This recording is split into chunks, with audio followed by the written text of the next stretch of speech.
सत्संग जी प्यार से कहना ध्यान निरंकार जी। वही सत्संग में आते हैं, इधर उधर ध्यान अपना रखते हैं, मूल जो संदेश दिया जा रहा है उस पे ध्यान नहीं देते, फोन से फोटोएं खींच के इधर उधर की बातें करके घर चले जाते हैं।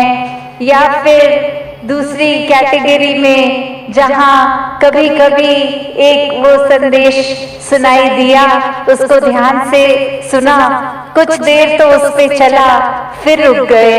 तो सिर्फ सत्संग के दौरान ही हमने एक अपनी अच्छाई नहीं बाहर लानी, सिर्फ आपसी एक सहयोग करते हुए, एक को एग्जिस्ट करते हुए सिर्फ सत्संग के दौरान नहीं, आगे के जीवन भर के लिए वो संदेश, वो भाव मन में एक मन को तब्दीली करके रखना है कि यहाँ तो हम आराम से दूसरे को भी पहल दे देंगे, सत्संग में तो हम अपना स्थान छोड़ के दूसरों को भी बैठा देंगे, पर क्या आगे बस में, ट्रेन में भी क्या हम ऐसा करते हैं कि नहीं करते? किस तरह एक वो रूप, फिर वो तीसरा एग्जाम्पल जिसको सिर्फ आवाज ही उस चाबुक की सुनती थी तो वो उतने में ही भाग लेता था, कि किस तरह एक आवाज जब हम सत्संग में भी सुनते हैं, कुछ भी संदेश जहाँ जो इतने अनमोल जीवन को परिवर्तित करने के हैं, वो क्या हम संदेश सिर्फ अपने कान तक ही रख रहे हैं या जीवन में उतार के औरों के कानों तक भी वो संदेश पहुंचा रहे हैं? अपने कर्मों द्वारा दूसरों तक भी क्या वो संदेश जा रहा है?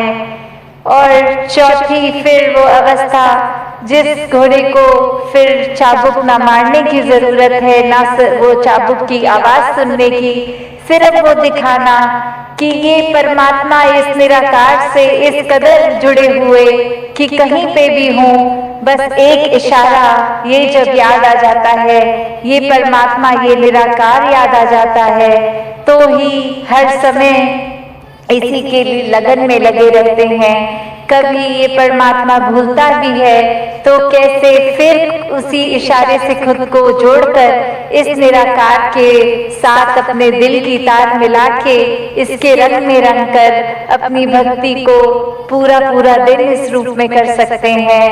क्योंकि भक्ति तो कुछ घंटों की एक नहीं होती, एक भक्त तो पूरे दिन का भक्त है, पूरे जिंदगी का भक्त है। जिस प्रकार कोई स्टूडेंट होता है तो सिर्फ पहली कक्षा से 12वीं कक्षा तक, चाहे वो स्कूल का दिन हो या संडे की छुट्टी, कहलाता तो वो स्टूडेंट ही है। तो वो इसलिए नहीं कि सिर्फ स्कूल की बिल्डिंग के अंदर है तो स्टूडेंट है, नहीं, जब वो अपने घर में भी खेल कूद कर रहा है तो भी स्टूडेंट है। तो हम किस श्रेणी के भक्त हैं? अक्सर हम कृष्ण जी की भाषा में भी ये हमने सुना है, आर्थ, अर्थार्थी, ज्ञानी, जिज्ञासु।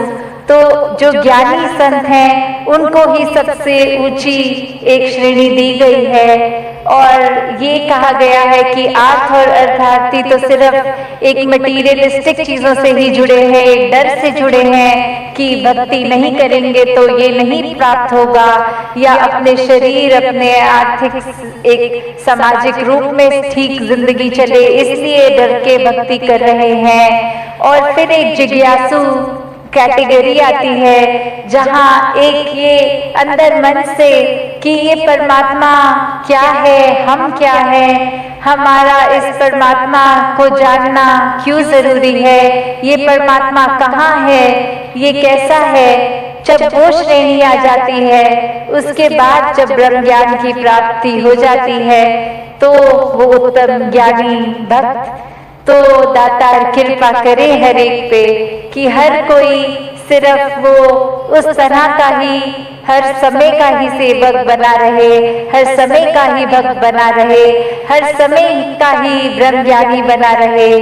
कुछ समय अपनी सुविधा अनुसार नहीं, 24 घंटे तो दासी और समय ना लेके तो करते हैं, पर उसके ही रंग में रंगे रहेंगे अगर हर समय, तो ये जो असली दात है, जिस तरह ये जगह का नाम भी हमीरपुर है तो हम अमीर, तो कैसे एक ब्रह्म ज्ञान की दात जब मिल जाती है तो वो सच्ची अमीरी है। नहीं तो संसारिक गेम माया ने तो आज टिकना है, कल नहीं टिकना। आज अर्थात्मिक रूप में हम कितने भी एक अमीर हो जाएंगे तो कल कोई स्थिति ऐसी आ सकती है कि वो धन दौलत हमसे छिन जाए। तो अगर ऐसा दुनियावी रूप है तो उतार चढ़ाव तो हर एक के जीवन में आने ही है। तो ऐसा संतों में क्या अलग होता है, उनके जीवन में भी दुख सुख आते हैं, पर फर्क यही कि संत हमेशा इस प्रभु परमात्मा को अपने मन में बसाते हैं। तो कुछ समय के लिए नहीं, वो 24 घंटे पूरी जिंदगी के लिए परमात्मा दिल में बस जाता है। और जब ये परमात्मा दिल में होता है तो एक जीवन में कुछ भी घटता है, मन इस परमात्मा पे जो हमेशा एक स्थिर है, परमात्मा अपनी स्थान से हिलता नहीं है। बाकी दुनिया की कोई भी चीज देख ले, पूरे ब्रह्मांड की, वो हिलता ही रहती है सब। तो कैसे ये परमात्मा, ये स्थिर पे जब हम मन टिका लेते हैं, इस स्थिर के साथ जुड़ के खुद भी स्थिर अवस्था प्राप्त कर लेते हैं, तो दुनियावी रूप पूरे दिनचर्या में कुछ भी होता रहे, मन डगमग नहीं करता। मन समय के स्थिति के अनुसार बहुत ही अपने मन को डुबाता नहीं है। अगर बुरी एक घटना घट जाए या बहुत ही बावले रूप की तरह खुशी भी नहीं मनाता। क्यों? क्योंकि ये स्थिर के साथ जब जुड़ जाते हैं, मन बहुत ही सहज हो जाता है।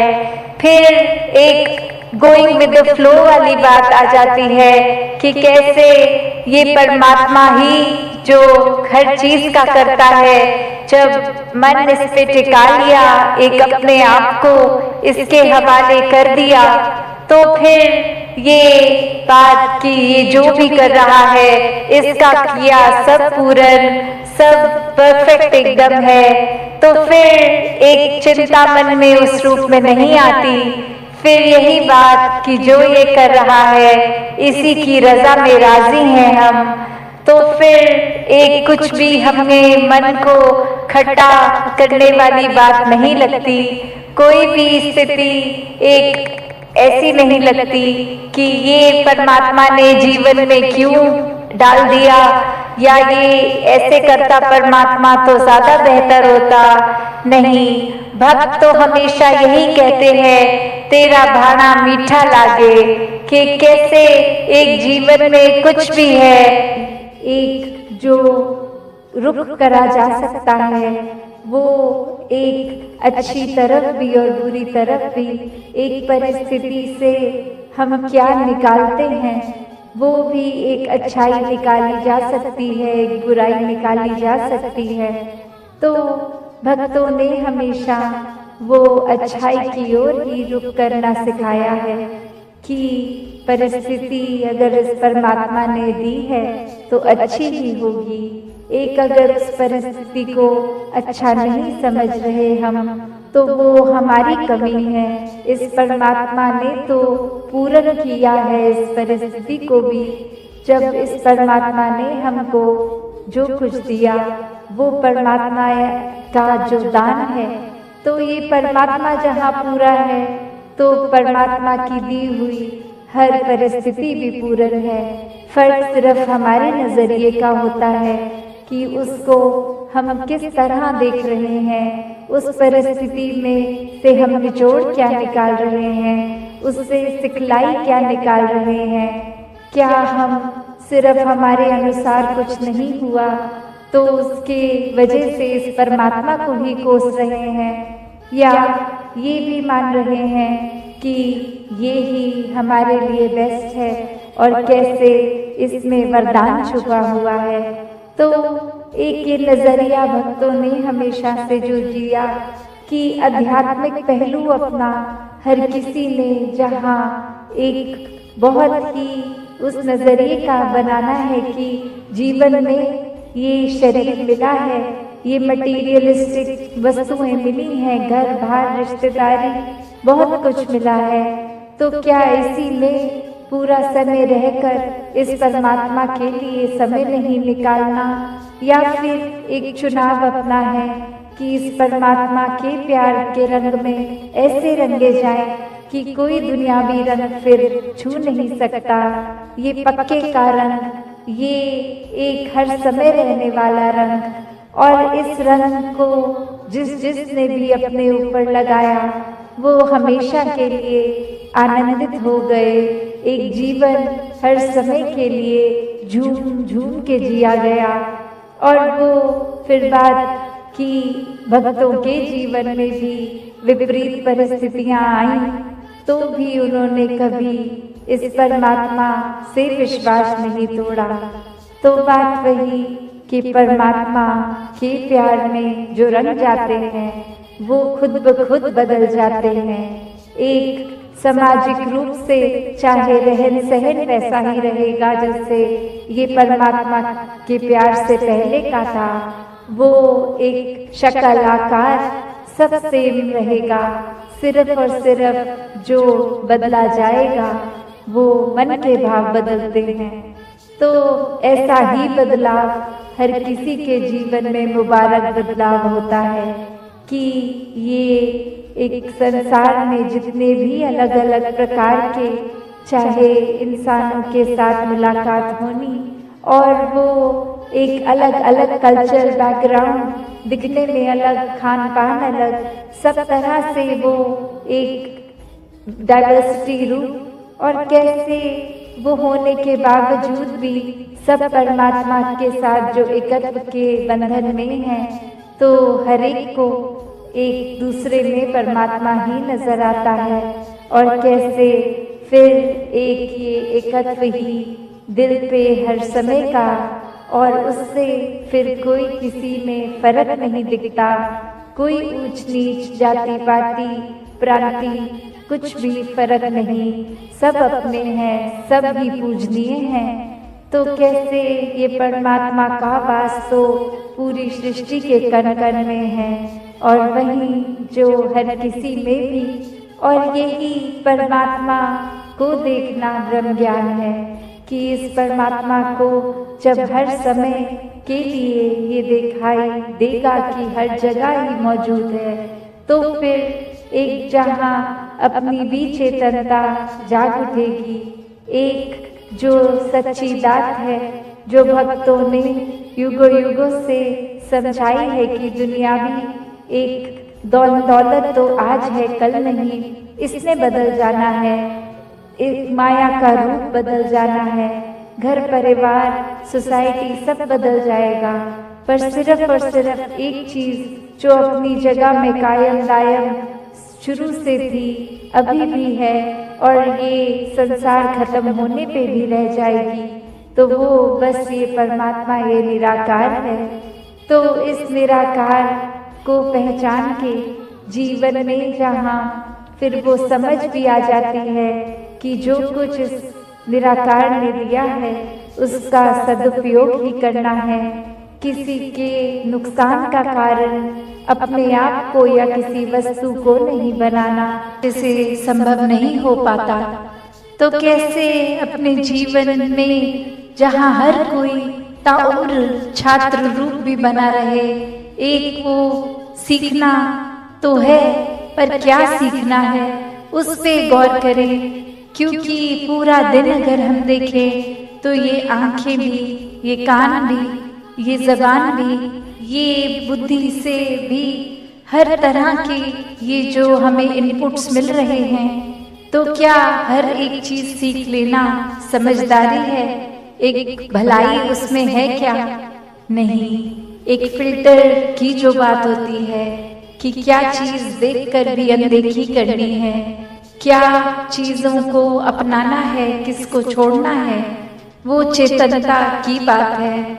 और ये चेतनता ब्रह्म ज्ञान से जहाँ एक आत्महत्या के जीवन में, एक ये स्पिरिचुअल लाइफ में, तो हर समय ये बहुत ही अच्छा माध्यम ये टूल।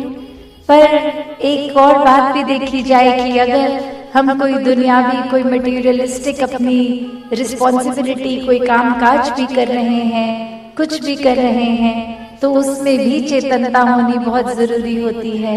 चाहे वो अक्सर छोटा सा एग्जाम्पल ड्राइविंग का भी, कि सड़क पे होते हैं तो अक्सर वही पंक्ति बार बार नजरों के आगे आती है कि सावधानी हटी दुर्घटना घटी।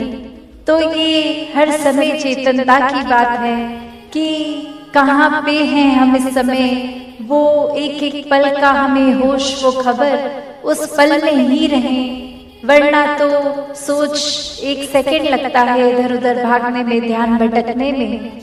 तो कैसे जहाँ उपस्थित है शरीर, वहाँ मन को भी उपस्थित रखना है, और ये चेतनता हर समय की जीवन में हो।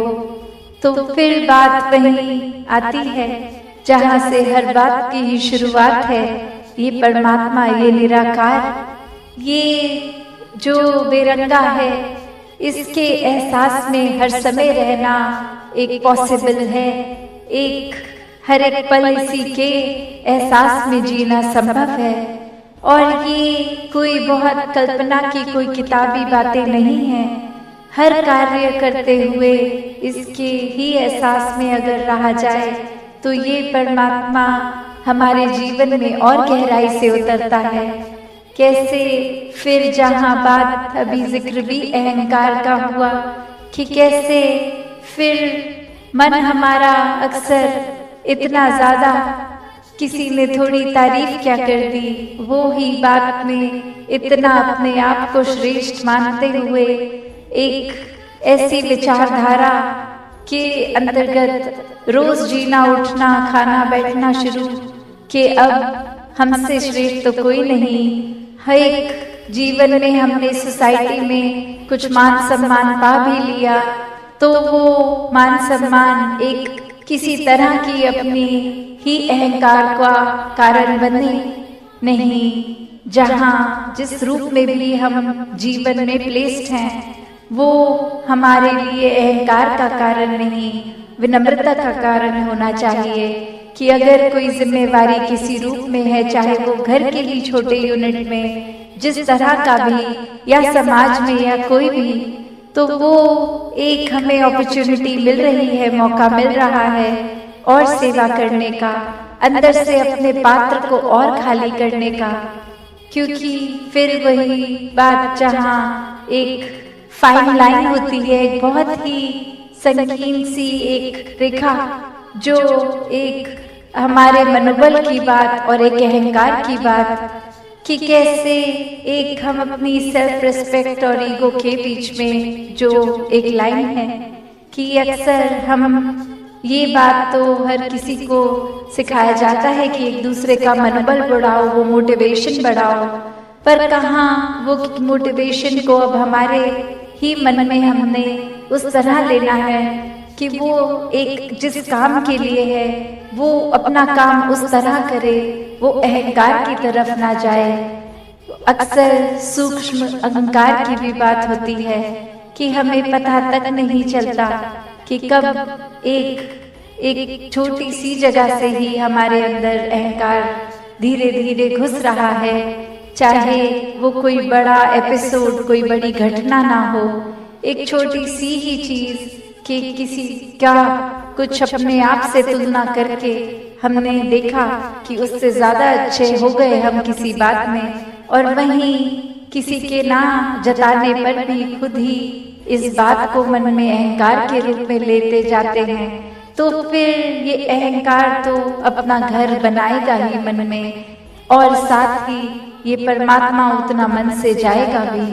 तो हमें किसको टिकाना है, किसको नहीं, ये शरीर की भी जब बात हो रही है तो हाँ, ये आत्मा जो है वो ज्यादा इस शरीर से महत्वपूर्ण उस रूप में तो है, पर ये परमात्मा ने शरीर भी इसलिए दिया है कि हम इसकी देखभाल करते करते सारे अपने रिस्पॉन्सिबिलिटीज भी निभाएं।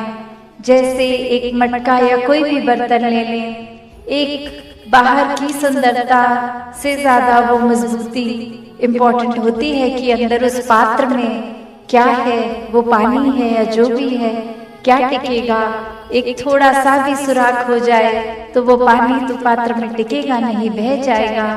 तो उसी तरह ये तन मन धन के साधन ये निराकार ने तो दिए हैं हमें, पर अब हमें इन साधनों को क्या करना है, सदुपयोग तो करना ही है। पर एक वो जो बात की कैसे उसका सही इस्तेमाल करते हुए उसकी यूटिलिटी उस तरह से निकाली जाए। तो जहाँ ये शरीर भी दिया है जिसमें एक इतनी कैपेसिटी, एक कैपेबिलिटी है, उसको पूरी तरह तो जीना है, एक संत मति के अनुसार पर जीना है। तो दासी और समय ना लेके इन्हीं शब्दों से अरदास निराकार से सभी के लिए कि दातार कृपा करे। जो बातें अक्सर हमें सुनने में इतनी बार सुन लेते हैं तो लगता है कहीं उनकी इम्पोर्टेंस खत्म हो रही है, चाहे वो सेवा, सुमिरन और सत्संग ये 3 शब्द, पर ये सिर्फ शब्द नहीं है, वो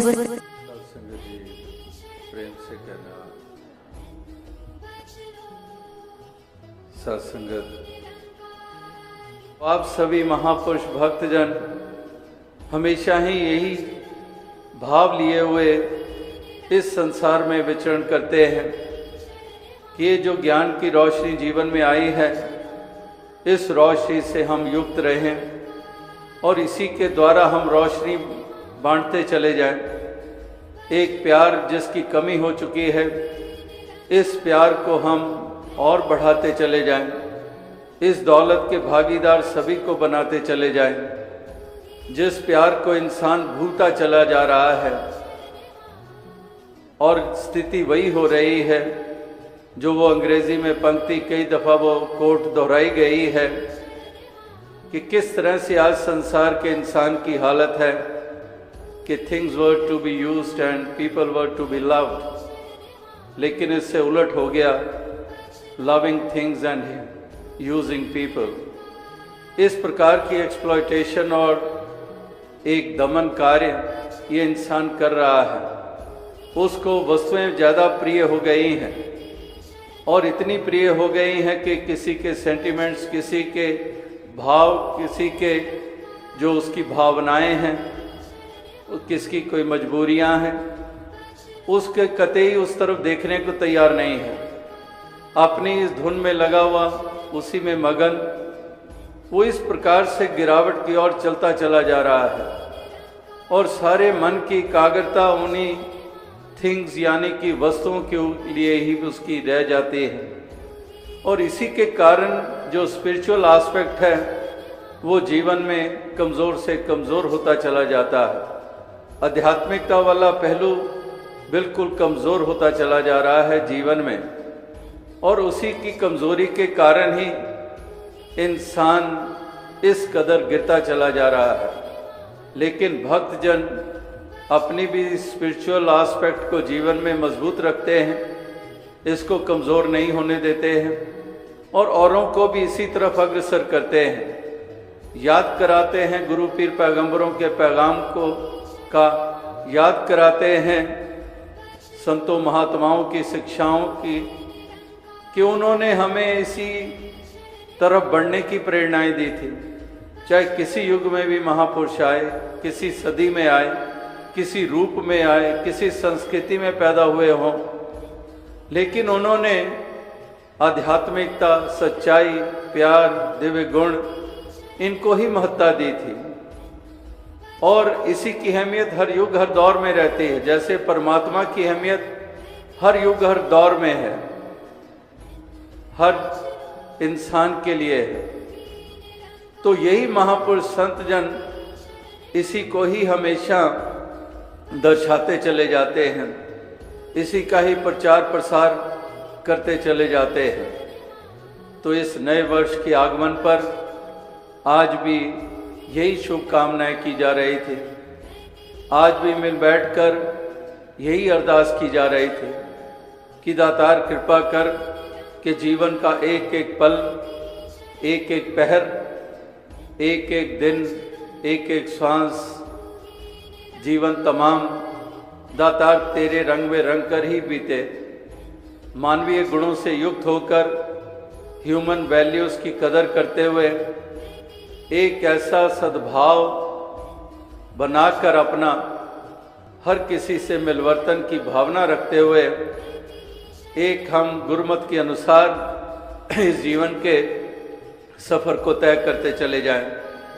कभी भी हम इस रास्ते से भटके नहीं, इस रास्ते से हम हटे नहीं।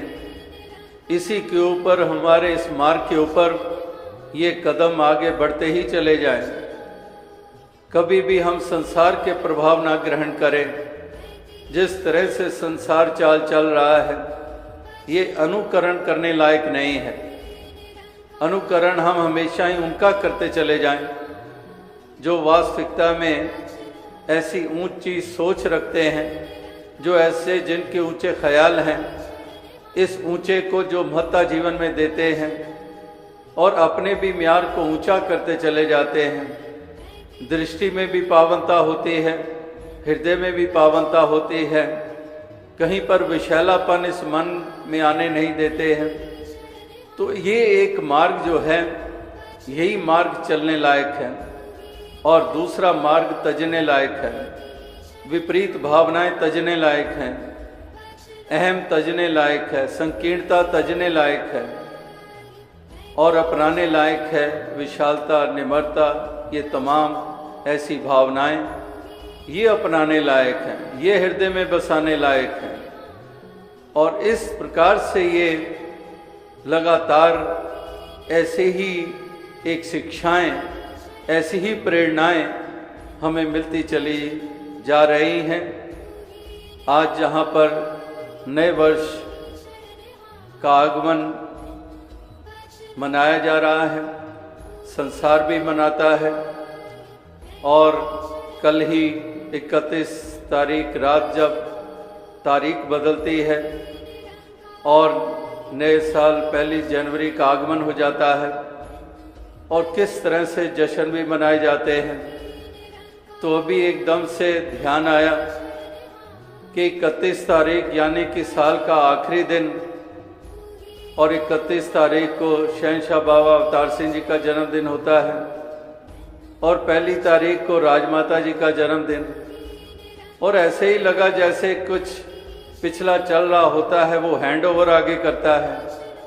एक 31 तारीख 1 तारीख को हैंड ओवर कर देते हैं। इसी तरह से महसूस होता कि शहंशाह बाबा अवतार सिंह जी ने भी अपने वरदान राजमाता जी को हैंड ओवर कर दिए। 31 तारीख से 1 तारीख और फिर हमने राजमाता जी के जीवन को देखा कि तमाम उम्र उन्होंने किस तरह से एक ऐसी मिसाल बन के दिखाया, एक ऐसा जीवन प्रस्तुत किया कि पूर्ण रूप में उन्होंने अपने आप को पूर्ण तरह से निछावर किया, गुरु के वचनों के आगे निछावर किया और साध संगत के एक चरण रज बन के साध संगत के ऊपर अपने आप को निछावर किया। हमेशा ही उनके अकीदे और विश्वास की परिपक्वता देखी गई।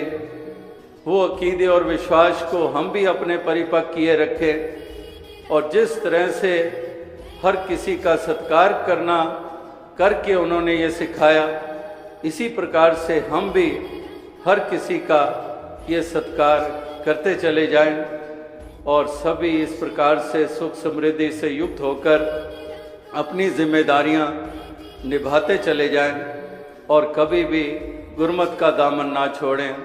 क्योंकि अगर सुख समृद्धि भी आ जाती है लेकिन उधर गुरमत का दामन छूट जाए तो फिर वास्तविकता में वो सही मायनों में हमने वो प्राप्ति नहीं की, हमने उसका आनंद नहीं लिया और ना ही उसको हमने इस प्रकार से उसकी पावनता बनाई। इसलिए चाहे जितनी भी प्राप्तियां होती चली जाएं लेकिन गुरमत का दामन ना छूटे। गुरसिख कभी भी गुरसिख का निरादर ना करें। गुरसिख का आदर सत्कार करता रहे, मीठे वाणी का इस्तेमाल करता रहे और किसी प्रकार से भी अहम का शिकार ना हो। हमेशा निम्रता के भाव से युक्त रहे, दास भावना से युक्त रहे और इस तरह से सत्संग के प्रति, सेवा के प्रति, सुमिरन के प्रति हमेशा उत्साहित रहें। एक पेसिमिस्ट बन के नहीं, एक मन को गिरा के नहीं, एक मन को मजबूती के साथ रखकर इस निराकार के हवाले जब जीवन किया ही हुआ है तो मान करके वाकई ही निराकार दातार सब कुछ तेरे हवाले है। काठ की पुतरी क्या जाने बबरी खिलावन हारो जाने, कि हम दातार सब कुछ तेरे हाथ में हैं। हम तो बस उसी तरह से तुझे समर्पित होकर हम हमेशा पॉजिटिव एटीट्यूड वाले रहें, हमेशा ग्रेटिट्यूड का भाव रहे, ना शुक्रापन ना हो, और हम उसी दृष्टि से हम देखें, हम उसी भाव से युक्त होकर तेरी इबादत, तेरी बंदगी करें, सत्संग भी करें उसी भाव से करें, सेवा भी करें तो उसी भाव से करें, और तू निर्मल पावन सत्ता तेरा सुमरन भी हम उसी लगन के साथ करते चले जाएं कि ऐसो हीरा निर्मल नाम, कि तू ऐसा हीरा है, तेरा निर्मल, तेरी निर्मलता है, तेरी पावनता है, तेरे नाम को हम जपते चले जाएं और तुझे हृदय में बसाते चले जाएं, और इस प्रकार से ये जीवन में अपनी ये पावनता और निर्मलता ये आती चली जाए। बेगर्ज होकर, लागर्ज होकर हम तेरी बंदगी भी करते चले जाएं, और दूसरों को के प्रति भी हम गरज वाले रिश्ते ना जोड़ें। एक बेगर्ज होकर बंदगी इबादत भी बेगर्ज हो, और कहीं वही बात आ जाती है कि अगर गर्ज की पूर्ति के लिए अगर इस तरह से कुछ किया जाता है या नाते जोड़े जाते हैं तो फिर बात वही आ जाती है कि एक यूजिंग पीपल एंड और जो थिंग्स हैं उसको प्यार करना, इस प्रकार से फिर वही स्थिति ये आ जाती है। और अक्सर हमारी कई दफ़ा नाप तोल भी संसार में हम देखते ही हैं कि नाप तोल भी, पहचान भी वही एक रखी जाती है और उसी दृष्टि से देखा जाता है। वो पैमाना वही होता है, एक गर्ज वाला पैमाना होता है। इसीलिए जैसी दृष्टि वैसी सृष्टि का नारा भी कब से बुलंद किया गया, कब से इसका जिक्र हो रहा है कि जैसी हमारी दृष्टि होती है वैसी एक सृष्टि को हम देखते हैं। एक वो पंक्ति कहीं पर नज़रों में आई जिसमें कहा गया कि अच्छे ने अच्छा और बुरे ने बुरा जाना मुझे, जिसे जितना मतलब था मुझे उतना ही पहचाना मुझे। इस प्रकार से यही एक नाप तोल रखी जाती है।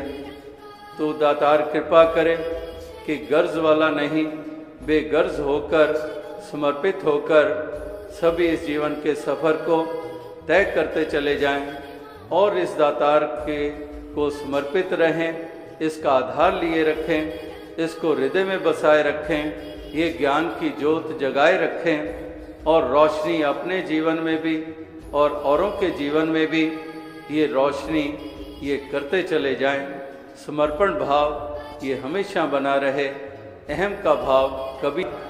ये जो दीवारें खड़ी हुई हैं, ये जो दरारें पैदा हुई हैं, ये जो रिश्ते कमज़ोर हुए हैं इंसान और इंसान के दरमियान, तो मिशन जो योगदान लगातार देता जा रहा है, ये प्रेम भाईचारे का, मिलाने का, मिलकर चलने का, दुख सुख में शामिल होने का।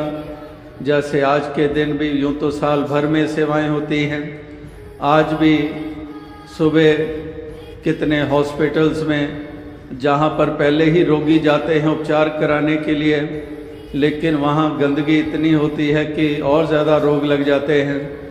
तो उसके लिए भी इस बार जो साथ संगत ने ऐसे हॉस्पिटल्स में अनेकों देश भर में ये सफाई अभियान चलाया, जहाँ पर अभी भी रेल मंत्री जी का जो मैसेज पढ़ा गया, तो वो तो रेलवे स्टेशंस के ऊपर तो पहले ही हर महीने महापुरुष बहुत बढ़ चढ़कर योगदान दे रहे हैं, और वो भी अपने आप में एक सीख है, एक शिक्षा है जो देशवासियों को अनुकरण करने की दातार तौफीक दे। जो आपाधापी में पड़े हुए हैं, जो लूट मार में पड़े हुए हैं, जो देश को कमज़ोर करने में लगे हुए हैं। तो ये एक साध संगत, ये संत जन हैं जो संवारने में लगे रहते हैं, जो स्वच्छता में लगे रहते हैं, जो बनाने में लगे रहते हैं, जो संवारने में लगे रहते हैं, जो बाहर का भी वातावरण और अंतर की भी अवस्था को एक शुद्धता और सुंदरता देने में हमेशा यत्नशील रहते हैं। तो ऐसा ही अनुकरण देशवासी कर पाएँ और विश्व को भी इसी चीज़ की ज़रूरत है। तो इसलिए आज के मौके पर, आज के अवसर पर दास और अधिक शब्दों का सहारा नहीं लेगा और यही अरदास करेगा कि दातार कृपा करे, आप सभी को खुशियाँ प्रदान करे, तन मन धन के सुख प्रदान करे। और लगातार आज भी जो ये 5-5 लाइनें तो चल ही रही थी, लेकिन एक लाइन कार्ड्स की भी साथ साथ चल रही थी। तो वो भी कार्ड्स जल्दी में देख पा रहा था, कितने कितने भाव के साथ, कितने कितने मासूमियत के साथ एक मैसेजेस लिखे हुए थे। और उसमें जल्दी में पढ़ा एक मैसेज और पूरी तरह से लाइन याद नहीं आ रही, तो उसमें यही लिखा था कि ना आप ज़ुबान से काम लें और ना हम कान से काम लें, बस एक मुस्कान से काम लें। तो इस प्रकार से, तो इसलिए ध्यान में आ गया कि अब ज़ुबान और कान के बारे में तो कह ही दिया है, तो अब मुस्कान का सिलसिला तो चल ही रहा है। तो इस तरह से दातार हर चेहरे पे मुस्कुराहट दें और हर प्रकार से सभी एक खुशियों के साथ, आनंद के साथ अपनी जिम्मेदारियां भी निभाते चले जाएं, अपनी भक्ति भी ये निभाते चले जाएं। तो यही एक अरदास, यही शुभकामना है।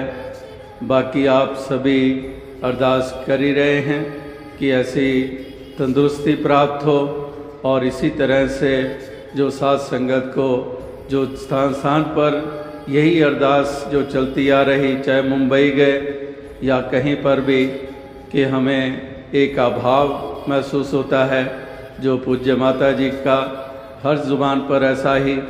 तो इस तरह से यही अरदास कि दातार कृपा करे कि ये तंदुरुस्ती भी बनी रहे और साध संगत को भी खुशी प्राप्त होती रहे और सभी मिलजुल कर इस परोपकार में योगदान देते रहे। साध संगत जी धन्यवाद।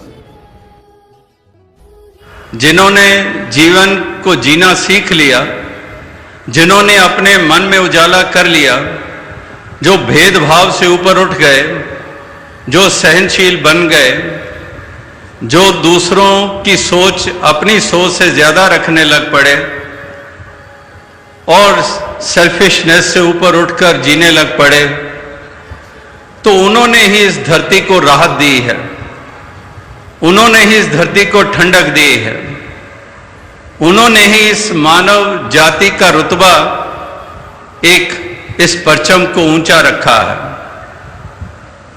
इस परचम को लहराए रखने के लिए वाकई ही ऐसी अवस्था वालों का ही योगदान है, यानी कि अंधेरे में उजाला भी है। अगर अंधेरे का जिक्र, अंधकार का जिक्र विस्तार से होता आ रहा है, डार्कनेस का जिक्र होता चला आ रहा है, वहां पर उजाला भी है। और उजाले का महत्व, डार्कनेस कहते किसको है? रोशनी का ना होना अंधकार होता है। इससे उलट नहीं होता कि अंधकार का ना होना रोशनी होता है, नहीं, रोशनी का ना होना अंधकार होता है। मूल रूप में रोशनी की महत्ता है कि रोशनी है तो भरम दूर हैं, मन में सुंदर भावनाएं हैं, और अगर रोशनी नहीं है तो फिर कुमति है, फिर भय की चाल है, भटकी चाल है, गिरी हुई चाल है, भरम और भ्रांतियों के पुलंदे हैं। तो रोशनी का ना होना यही अंधकार को जन्म देता है। तो ये अंधकार से निजात पाने के लिए रोशनी जीवन में आनी बहुत जरूरी है। बहुत लाजिम है। और ये ज्ञान उजाला पाकर ये तन, ये मन, ये आत्मा ये रोशन हो जाती है और इस प्रकार से फिर हम इस धरती के ऊपर एक ऐसे रोशन मीनार भी बन जाते हैं। जिन गुरु पीर पैगंबरों को याद किया जा रहा है, जिन्होंने इसी प्रकार से ये उजाला अपने जीवन में जहां पर उन्होंने लाया, वहां पर औरों को भी उज्जवल किया, औरों के मार्ग में भी ये रोशनी जो है ये स्थापित कर दी ताकि भटकन से बच जाए, एक लड़खड़ाने से बच जाए, टकराने से बच जाए। यही रोशनी उन्होंने ये हर किसी के जीवन में लाने के प्रयास किए। तो आज भी वही भाव है, वही मकसद है इस संत समागम का कि ये आवाज जगह जगह पर पहुंचे, जो हम एक सही ढंग जीवन जीने का जिसको हम भुलाते चले जा रहे हैं, हम वो ढंग सीख जाएं, ये जीवन जीने का सलीका आ जाए, ये मिलवर्तन का भाव पैदा हो जाए, मिलजुल कर एक दूसरे के बोझ बांटने का ये हमारा रवैया बन जाए, हम शोषण की बजाय पोषण करने वाले बन जाएं। इस प्रकार से हम मिलजुल कर ये मैदान हम मारते चले जाएं, हम कामयाबियां हासिल करते चले जाएं, दूसरे का दमन करके नहीं, दूसरे को पिछाड़ने से नहीं, एक दूसरे को साथ लेकर चलकर, एक दूसरे के सहयोगी बनकर। अगर इस मुल्क में भी रिसोर्सेज हैं तो एक प्रांत वाला अपनी रिसोर्स दूसरे से शेयर नहीं करना चाहता है। इसी प्रकार से कितने कितने मुल्क हैं, जैसे मार्टिन लूथर किंग की वो पंक्ति दास ने कई दफा दोहराई, जो उन्होंने कहा था कि I am not ready to believe that we can spend so much on creating nuclear and conventional weapons arsenals and we can not feed our hungry children. I can not believe. इसका मतलब यही है कि politics और economics एक संकीर्ण रूप में रह गई है। तो इसी के कारण मिलजुल कर चलने की प्रवृत्ति ये खोती चली जा रही है। ठीक है, नेशनल इंटरेस्ट होते हैं हर किसी के, लेकिन कितना उसको नष्ट भी किया जाता है, नष्ट भी किया जाता है, क्योंकि इतना पड़ा पड़ा खराब हो रहा है, किसी से शेयर नहीं करना है।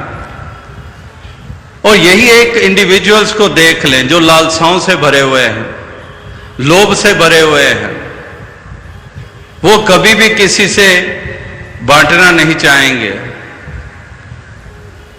तो ऐसे थिंकर्स और ऐसे जिनकी व्यापक सोच है, जिनकी यूनिवर्सल थिंकिंग है, थॉट्स हैं, विजन है, उन्होंने हमेशा ही इस रास्ते को उत्तम रास्ता बताया, जो वाकई ही एक दूसरे के काम आने के रूप में है। जैसे ये भी पंक्ति आपने सुनी है कि we must learn to live together, or if we do not learn to live together, we are going to perish. इस प्रकार से अगर ये मिलवर्तन का भाव नहीं होगा तो फिर कड़ी तो कमजोर होती चली जाएगी, और इस प्रकार से अकेले पड़ जाते हैं। अगर मिलजुल कर चलना आ जाए तो वाकई ही कोई काम बड़ा नहीं रह जाता है। इस प्रकार से ये मिलवर्तन का भाव, क्योंकि ह्यूमन फैमिली हम कहते हैं, अगर कल कोई इस प्रकार से बीज बोए गए थे, आज हमें वो काटने पड़ रहे हैं। तो आज अगर वर्तमान में हमने भविष्य में हम मीठा खाना चाहते हैं तो वर्तमान में हमें फिर बीज भी वही बोना होगा। इस प्रकार से इतनी चेतना, इतनी सजगता तो ये आवश्यक है। तो महापुरुषों ने कौन से बीज बताए हैं बोने के लिए? इस प्रकार से यही बीज बोने के लिए उन्होंने कहा है कि एक नाम का बीज बोलो और इस सत्य परमात्मा निराकार को अपनी इस मन रूपी धरती में इसका बीजारोपण कर दो। ये इसमें बसा और इसी से फिर मीठे फल ही प्राप्त होने हैं, इसी से ही फिर सब हमें सुगंधी वाले फूल ही प्राप्त होने हैं। ये ऐसा बीज है जिस बीज से वाकई ही एक ऐसे एक सुंदरता ही हमारे एक जीवन में आ जाती है। तो महापुरुष संत जनों ने भी यही कहा है कि शुद्धा बीज पोती फले रसाला गोमती। इस प्रकार से अगर हम बीज सुंदर बोते हैं तो फल हमें मीठा प्राप्त होता है। तो इस प्रकार से ऐसे बीज इस मन की धरती में हम बोते चले जाएं और इसी से एक सुंदर वृक्ष का रूप बने जो फलदार है, मीठे फल वाला, जो छायादार है, जो छाया देता है, जो फूलों से डालियां सजी हुई हैं। इस प्रकार से ऐसा एक सुंदर रूप ये हमारे जीवन में आ सकता है। तो उसी के लिए ही महापुरुष संत जन ये प्रेरित कर रहे हैं। एकत्व का जिक्र हो रहा है, यूनिटी का जिक्र हो रहा है, अवेयरनेस का जिक्र हो रहा है, प्यार भाईचारे का जिक्र हो रहा है। इस प्रकार से ये जितने भी वर्णन हो रहे हैं, जितने भी जिक्र हो रहे हैं, ये वाकई ही अहमियत रखते हैं। हर पहलू अहमियत रखता है। ये नहीं कि एक पहलू अहमियत रखता है, बाकियों को बेशक छोड़ दो। नहीं, एक एक पहलू जिसका जिक्र किया गया है, एक एक पहलू की कीमत है। हर एक पहलू विशेषता रखता है। इस प्रकार से हम हर एक पहलू को अपने जीवन में मजबूत करते चले जाएं। जैसे हमारे शरीर के अनेकों अंग हैं, तो हम नहीं कहते मेरा पांव बेशक कमजोर हो जाए, मेरा हाथ बेशक कमजोर हो जाए, मेरी आंखों की नजर बेशक कमजोर हो जाए, बाकी सब ठीक रहे। नहीं, हम कहते हैं कि मुकम्मल शरीर पूरे का पूरा ये तंदुरुस्त रहे, सही रहे, ठीक रहे। इसी प्रकार से जितने भी महापुरुषों ने पहलू अहमियत जिसको दी है, वो हर एक पहलू को अपने जीवन में उतारना लाजिम है। और इस प्रकार से यही शुभकामना अरदास की जाती है कि दातार कृपा करे कि ऐसी ही अवस्था हर कोई प्राप्त कर पाए, हर कोई सही रास्ते पे चलता जाए, सही जीवन की चाल हर किसी की बनती चली जाए, ताकि सभी यहाँ आए हैं जो इस धरती के ऊपर इंसान के रूप में पैदा हुए हैं, तो ये यश प्राप्त करें, ये अपयश के भागीदार ना बने, ये मुख उजला करके इस संसार से जाएं, ये बोझ और बढ़ाकर ना जाएं इस संसार से। जाना तो हर किसी को है, कोई नहीं रुक सका है, ना कोई रुकेगा। यहां जो आता है वो जाता ही है। जैसे वो महापुरुषों के शब्द कई चंद दफा वो दोहराए गए कि दुश्मन मरे ता खुशी ना करिए, सजना भी मर जाना। कि यहां तो कोई नहीं रहता है, आए हैं सो जाएंगे, राजा रंग फकीर। कि यहां जो भी आया है हर कोई जाता है। राम गयो रावण गयो जाका वो परिवार। रावण के पुतले जलाते हैं, शरीर वो भी चला गया। और जिन्होंने मर्यादाएं स्थापित की, राम जी, शरीर तो उनका भी नहीं रहा। तो इसलिए जाना तो है तो मुख उजला क्यों करके क्यों ना जाएं, बोझ को यहीं छोड़कर क्यों ना जाएं। जो जन्मों जन्मों के बोझ उठाए फिर रहे हैं ये आत्मा हमारी, जो और हम बोझ बढ़ाते चले जा रहे हैं अंधकार और भ्रमों के रूप में, इस बोझ को उतारने का वक्त है। सुरखरू होकर इस संसार से जाने का इससे अधिक सुनहरी अवसर नहीं प्राप्त हो सकता जो इंसानी जन्म के रूप में होता है। तो इसी शुभकामना के साथ, इसी प्रार्थना के साथ दास आपसे इजाजत चाहेगा। साध संगत जी धन। तुझ पर ही एतबार करे हम, ऐसी रहमत कर दाता। साध संगत जी, आशा करता हूँ सदगुरु माता जी की कृपा से और निरंकार की कृपा से आप सभी अच्छे होंगे, स्वस्थ होंगे। साध संगत जी, आप जी के चरणों में बहुत ही सुंदर विचार, जिसका विषय है तुझ पर ही एतबार करे हम, ऐसी रहमत कर दाता। तो आइए साध संगत जी जानते हैं इस प्रेरणादायक कहानी के माध्यम से। साध संगत जी, जब जीवन की नाव तूफानों में फंस जाती है, जब अपने भी पराये बन जाते हैं, जब हर राह अंधेरे से घिर जाती है, तब एक ही सहारा रह जाता है और वह है विश्वास। लेकिन यह विश्वास भी जब टूटता है तब आत्मा कराह उठती है और पुकार उठती है, ए दाता ऐसी रहमत कर कि अब किसी और का नहीं बस तेरा ही एतबार रह जाए। साध संगत जी, आज की यह कहानी उसी विश्वास की है, एक टूटे हुए इंसान की है जिसने संसार से हार कर निरंकार की ओर देखा और फिर कभी पीछे नहीं मुड़ा। यह कहानी है विश्वास, रहमत और आत्मसमर्पण की। तो आइए साध संगत जी सुनते हैं यह प्रेरणादायक यात्रा, तुझ पर ही एतबार करे हम, ऐसी रहमत कर दाता। साध संगत जी, संसार में ठोकरे। गांव बिनोरीपुर का एक साधारण युवक था और जिसका नाम था राजीव। पढ़ा लिखा, मेहनती, लेकिन जीवन में कभी भी स्थिरता नहीं देखी। व्यापार शुरू किया, डूब गया, नौकरी मिली, छूट गई, विवाह हुआ, संबंध टूट गया। राजीव का मन संसार से उब गया था।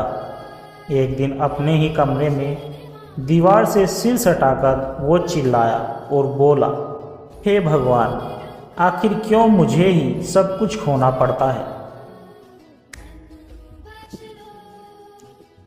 उसी रात उसकी बूढ़ी माँ ने उसे कहा, बेटा एक दरबार है जहाँ कोई खाली नहीं लौटता, वहाँ चल, और वह जगह है निरंकार की गोद। राजीव ने खिन्न मन से माँ की बात मान ली और पहली बार सत्संग में गया। वहाँ संत की वाणी गूंज रही थी कि संसार धोखा दे सकता है, लेकिन ये निरंकार कभी भी धोखा नहीं दे सकता। ये वो दरबार है जहाँ केवल एक सच्चे एतबार वाले को ही रहमत मिलती है। उस वाणी ने राजीव को भीतर से झकझोर दिया था।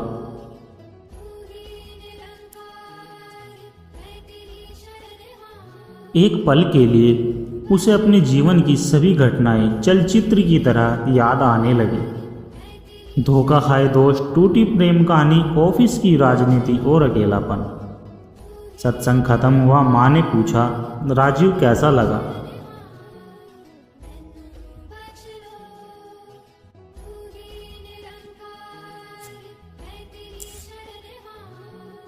सत्संग खत्म हुआ। माँ ने पूछा, राजीव कैसा लगा? वो बोला, कुछ समझ नहीं आया, लेकिन कुछ बदल गया है अंदर से। अगले दिन से राजीव रोज सुबह माँ के साथ सत्संग जाने लगा। शुरू में बस बैठता था, लेकिन धीरे धीरे उसकी आत्मा सुनने लगी थी। एक दिन राजीव ने मंच के पीछे एक बुजुर्ग को झाड़ू लगाते देखा। पूछने पर पता चला कि वे सत्संग के मुख्य प्रचारक हैं।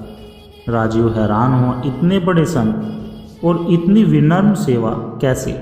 बुजुर्ग बोले, बेटा, सेवा से बड़ा कोई धर्म नहीं होता। सेवा करने वाला कभी खाली नहीं जाता इस दरबार से। राजीव ने उसी दिन से सेवा शुरू की। जूते सीधे करना, पानी पिलाना, बिछात बिछाना। एक दिन राजीव को फ़ोन आया। उसकी कंपनी ने उसे निकाल दिया था। सब कुछ जैसे छिन गया। वह टूटा नहीं, वो बस मंदिर के कोने में बैठा रहा और कहता रहा, दाता अब तुझ पर यह एतबार है। वहीं बैठे बैठे वो नाम जपने लगा, धन निरंकार जी, तू ही निरंकार, मैं तेरी शरणा, मैनू बख्श लो। अगले दिन उसे एक पुराने मित्र से कॉल आया और बोला, राजू मेरी नई कंपनी में तुम्हारे जैसे सच्चे आदमी की ज़रूरत है, आ जाओ, साथ काम करते हैं। राजीव ने झट से हाँ नहीं कहा। पहले सत्संग गया, नाम लिया, फिर निर्णय लिया। उसे अब भरोसा हो गया था कि अब जो भी करूँगा वो सेवा भाव से करूँगा, प्रभु की इच्छा से करूँगा।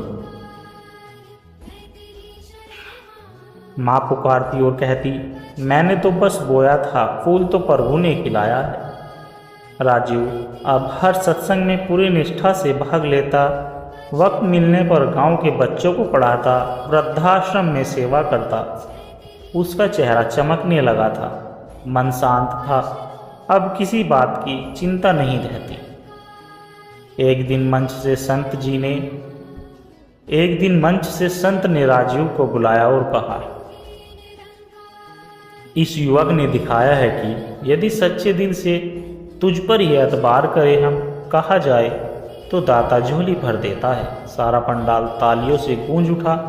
राजीव की आंखों से आंसू बह निकले और वह बोला,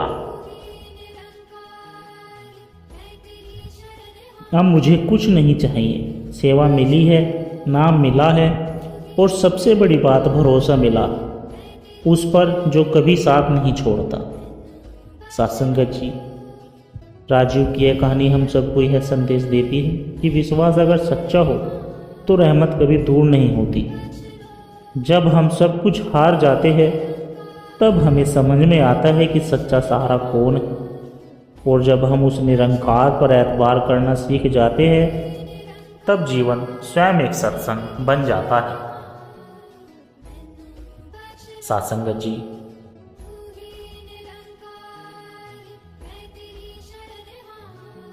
कभी कभी जीवन में ऐसा मोड़ आता है जहाँ कोई रास्ता दिखाई नहीं देता। अपने पराये हो जाते हैं और मन में एक ही प्रश्न उठता है कि अब क्या करें, कहाँ जाए। संसार के हर सहारे को खोने के बाद जब इंसान निरंकार की ओर मुड़ता है तभी उसे असली सहारा मिलता है। यह कहानी है कविता की, जो एक शिक्षिका थी, लेकिन जिंदगी ने उसे ऐसा मोड़ पर लाकर खड़ा कर दिया था जहाँ न कोई रास्ता था और न ही कोई उम्मीद। तब उसने ऊपर देखा और कहा, दाता ऐसी रहमत कर कि अब किसी और पर नहीं, बस तुझ पर ही एतबार हो जाए। उजालों से अंधेरे तक। कविता लखनऊ के प्रतिष्ठ विद्यालय में शिक्षिका थी। सुंदर परिवार, प्यारे बच्चे, आदर्श जीवन। लेकिन एक दिन अचानक एक दुर्घटना में उसके पति की मृत्यु हो जाती है। संसार का रंग जैसे उड़ गया। रिश्तेदारों ने धीरे धीरे किनारा कर लिया। बैंक लोन, बच्चों की पढ़ाई, सामाजिक तानों का बोझ। कविता टूट चुकी थी। हर रोज़ रोते रोते सिर्फ एक सवाल करती है, ईश्वर अगर तू है तो मेरी परीक्षा क्यों ले रहा है। एक दिन जब कविता पूरी तरह हार चुकी थी, वह रेलवे स्टेशन पर बच्चों को लेकर बैठती थी। उस वक्त एक बुजुर्ग संत वहां आए। उन्होंने बिना कुछ पूछे कहा, बेटिया संसार का सहारा बदलता रहता है, लेकिन दाता का सहारा कभी नहीं बदलता। कविता ने हैरानी से उनकी ओर देखा। वो संत कोई साधारण नहीं लगते थे। उन्होंने एक छोटा सा पर्चा कविता को दिया जिस पर लिखा था, सत्संग में चल, जहाँ तुझे अपने असली मालिक से मिलाया जाएगा। अगले रविवार कविता पहली बार सत्संग में पहुंची। वहाँ का माहौल शांत था, आत्मा को छू लेने वाला, और वहाँ संत बोल रहे थे, भरोसा संसार पर नहीं, इस पर करो जिसने यह संसार बनाया। जब सब दरवाजे बंद हो जाए तो समझो अब वो खुद दरवाजा बनकर आएगा। कविता की आंखों में आंसू बहने लगे। उसे पहली बार लगा कि कोई है जो उसकी पीड़ा को समझ सकता है। धीरे धीरे कविता ने सत्संग में आना शुरू किया। वो सिर्फ श्रोता नहीं रही, अब वो सेवादार बन गई। एक दिन किसी गरीब बच्ची को पढ़ाते हुए उसने महसूस किया कि उसमें फिर से जीवन आ रहा है। उसे समझ आने लगा कि प्रभु की रहमत सबसे पहले सेवा और समर्पण के मार्ग से आती है। ठीक जब जिंदगी संभलने लगती थी, कविता की बड़ी बेटी को गंभीर बीमारी हो गई। डॉक्टरों ने कहा इलाज महंगा है और समय कम है। फिर से वे पुराने डर लौट आए, लेकिन अब कविता घबराई नहीं। वो प्रभु के आगे बैठी और बोली, दाता अब मुझे किसी डॉक्टर, किसी रिश्तेदार, किसी व्यवस्था पर नहीं, बस तुझ पर ही एतबार है, जैसी तेरी इच्छा। एक चमत्कार हुआ। अगले दिन एक सेवादार संस्था ने इलाज का पूरा खर्चा उठाया। इलाज सफल रहा। डॉक्टरों ने भी कहा यह सिर्फ इलाज नहीं, कोई चमत्कार है। कविता मुस्कुराकर बोली, ये चमत्कार नहीं, मेरे दाता की रहमत है। कविता अब अध्यापक नहीं सिर्फ स्कूल में थी, वो जीवन की पाठशाला में दूसरों को सिखाने लगी थी कि जब दुनिया साथ छोड़ दे तो निरंकार को पकड़ ले, निरंकार का हाथ पकड़ ले। उसका हर प्रवचन एक ही बात पर टिकता, दुनिया से भरोसा हटाओ, दाता से लगाओ।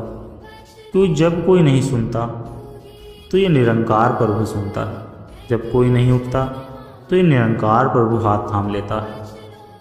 सत्संगत जी, कविता एक आध्यात्मिक मार्गदर्शक बन चुकी थी और कहती थी, जब मैंने दाता से कहा तुझ पर ही एतबार करें हम, तब उसने मेरी हर राह आसान कर दी।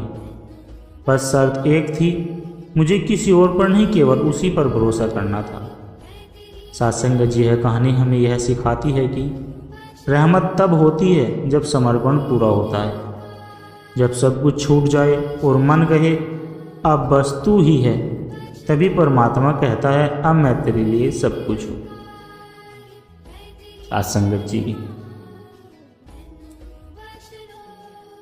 जब कोई नहीं बचता तब यही बचता है, जब दुनिया के सारे सहारे गिर जाते हैं तब असली सहारा निरंकार से आता है। ये कहानियाँ गौतम की एक ऐसे व्यक्ति की जो कभी घमंड में डूबा था, लेकिन जब जीवन ने उसे झकझोर कर दिया तब वह बोला, हे दाता अब कोई नहीं बचा, ऐसी रहमत कर कि अब सब तुझ पर ही एतबार हो जाए। यह कथा है परिवर्तन की, समर्पण की और प्रभु कृपा की। आइए सुनते हैं सत्संगत जी आध्यात्मिक यात्रा। सफलता का घमंड। गौतम दिल्ली का एक सफल कारोबारी था। उसके पास बंगला, गाड़ी, धन दौलत सब कुछ था, मगर एक चीज नहीं थी और वह था ईश्वर का नाम। वो कहता, ईश्वर वो तो कमज़ोर लोगों का सहारा है, मेहनत करो, पैसा कमाओ, यही भगवान। मुझे लगता है कि हर चीज़ उसके नियंत्रण में चलती है। एक दिन अचानक उसकी माँ की तबीयत बिगड़ी। अस्पताल में भर्ती करवाया, जहाँ गौतम ने देश विदेश के डॉक्टर्स बुलवाए लिए, लेकिन माँ जाते जाते एक ही बात कह गई, बेटा दुनिया तेरी हो सकती है लेकिन मालिक वो निरंकार प्रभु है, किसी दिन उसे याद करेगा। गौतम ने पहली बार अपनी माँ की आंखों में कुछ ऐसा देखा जो उसके अभिमान को हिला गया। कुछ महीनों के बाद उसकी कंपनी डूब गई, पार्टनर ने धोखा दे दिया और वह भाग गया। कोर्ट कचहरी, कर्ज, समाज की बातें गौतम भीतर से टूटने लगा। वो एक दिन शराब की नशे में पार्क में पड़ा था। एक बूढ़े बाबा आए और बोले, बेटा ये दुनिया की दौलत है, आज है कल नहीं। जिस दिन तू सच्चे दिल से बोलेगा तुझ पर ही एतबार करे हम, उस दिन मालिक रहमत बरसाएगा। गौतम बाबा के साथ सत्संग गया। वहाँ एक संत कह रहे थे, जो तेरे साथ कभी नहीं छोड़ेगा वह तेरा असली मालिक है। गौतम रो पड़ा। उसे लगा ये शब्द सीधे उसी के लिए। उसे पहली बार प्रभु के आगे झुकने की तलब हुई। गौतम ने सेवा शुरू की, झाड़ू लगाना, जूते सीधे करना, पानी पिलाना। उसे सुकून मिला। किसी ने पूछा, तुम इतने बड़े आदमी थे, अब ये सेवा क्यों? वो बोला, पहले मैं सब कुछ था लेकिन प्रभु नहीं था, अब प्रभु है तो सब कुछ है। गौतम की बेटी को ब्रेन ट्यूमर हो गया। डॉक्टरों ने जवाब दे दिया। अब वह गौतम जो कभी खुद को भगवान समझता था, प्रभु के आगे नतमस्तक हो गया था। दाता अब तू ही है और जैसे तेरी मर्जी, बस तुझ पर ही एतबार है। एक रात गौतम ने सारी उम्मीदें छोड़ दी थी और बस नाम जपता रहा। अगली सुबह डॉक्टर चौंक गए। एमआरआई रिपोर्ट साफ थी, अब कोई ट्यूमर नहीं। गौतम रो पड़ा, दाता अब समझ गया कि तू कौन है। उसने प्रण लिया कि अब वो बाकी जीवन प्रभु सेवा, सत्संग और नाम में लगाएगा। गौतम अब सत्संग में एक साधारण सेवादार है और वह कहता है, अगर तुम भी टूटी उम्मीदों के सहारे जी रहे हो तो बस एक बार सच्चे दिल से कहो, दाता अब तुझ पर ही एतबार है, और फिर देखो कैसे रहमत बरसती।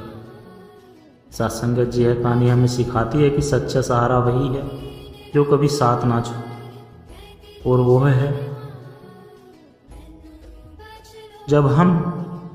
वो है परमात्मा।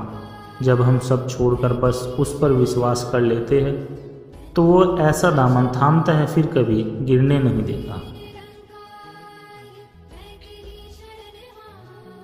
सत्संगत जी, सेवा का काम सेवा करना हो तो निरंकार का काम होता है उसकी सेवा का मान रखना, प्रमाण करना। यह कहानी एक ऐसे साधारण सेवा की है जो न किसी मंदिर का पुजारी था और न ही किसी आश्रम का प्रचारक था।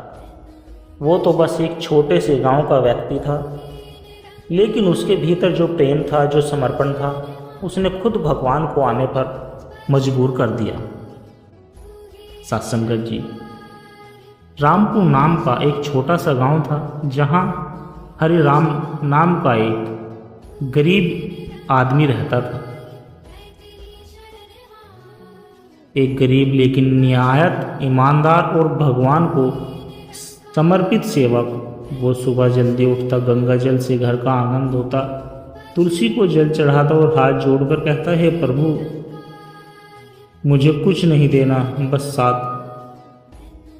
बस सेवा का अवसर देते रहना। हरिराम मंदिर नहीं जाता था। उसे लगता था भगवान वहीं होते हैं जहाँ सच्ची भावना होती है। लेकिन लोग हरिराम को पागल समझते थे, कहते थे, अरे भगवान ने कभी इसके घर झांका भी नहीं। किसी ने मजाक किया, जिसके पास 2 वक्त की रोटी नहीं वो भगवान की बातें करता है। हरिराम मुस्कुराकर बोला, सेवा करना ही मेरी पूजा है, सेवा करनी ही मेरी पूजा है, और जब भगवान चाहोगे तो जरूर आएंगे। वैकुंठ में भगवान विष्णु अपने सेवकों की बात सुन रहे थे। तभी नारद ने कहा, प्रभु धरती पर कोई भक्त है जो बड़े मंदिर बनवा रहे हैं, हवन करवा रहे हैं, पर एक हरिराम नाम का व्यक्ति बिना किसी स्वार्थ के आपकी सेवा में लीन है। भगवान बोले, नारद चलो आज हरिराम की परीक्षा लेते। भगवान साधु का वेश धरकर हरिराम के द्वार पहुँचे। हरिराम ने बिना पूछे उनके पैर धोए, भोजन परोसा और कहा, स्वामी ये भोजन प्रसाद समझकर ग्रहण करें। मेरे प्रभु की कृपा है कि आज कोई अतिथि आया है। भगवान बोले, हरिराम क्या तू मुझे पहचानता है? हरिराम बोला, पहचानने की क्या जरूरत है प्रभु, जो भूखा हो वही मेरा प्रभु है। भगवान बोले, क्या तू इस सेवा के बदले कुछ चाहता है? हरिराम हंस पड़ा और कहा, दाता से कुछ मांगना कैसा, वो दे रहा है सेवा का अवसर, यही सबसे बड़ा वरदान है। भगवान गद्द हो उठे। भगवान को जब हरिराम जप कर रहा था, भगवान ने अपना असली रूप दिखाया, 4 भुजाएं, शंख, चक्र, गदा, पदम। हरिराम की आंखों में आंसू बहने लगे।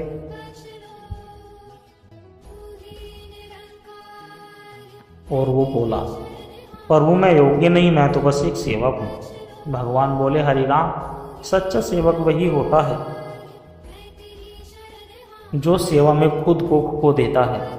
मैं तुम्हारे प्रेम से खींचा चला आया, तेरा नाम अब सदा के लिए भक्तों में होगा। अगले दिन हरिराम के झोंपड़े में झोंपड़े में दिव्य प्रकाश फैला। लोग दौड़ते हुए आए। हरिराम मौन था पर उसके चेहरे पर तेज था।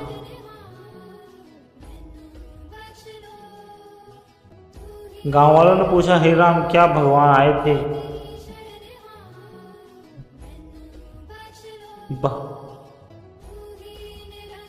हरिराम क्या भगवान आए थे? हरिराम बोला, भगवान तो रोज आते हैं, बस हमने देखना।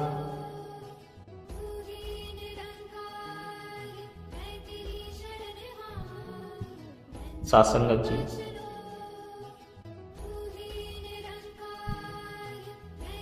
यह कहानी हमें सिखाती है कि भगवान भव्य पूजा से नहीं, भव्य भाव से प्रसन्न होते हैं। सच्चा सेवक वही है जो हर परिस्थिति में सेवा करता है, बिना शर्त, बिना उम्मीद। भगवान और सेवक का रिश्ता सच्चे प्रेम और समर्पण पर आधारित होता है। सासंगत जी दास के द्वारा कहे गए प्रेरणादायक कहानी विचार आप जी को अच्छे लगे हो तो वीडियो को लाइक करें, शेयर करें और कमेंट्स बॉक्स में धन निरंकार जी जरूर लिख दें। और दास के चैनल सोना इंस्पायर विचार को सब्सक्राइब जरूर कर दे। सासंगत जी प्यार से कहना, धन निरंकार जी।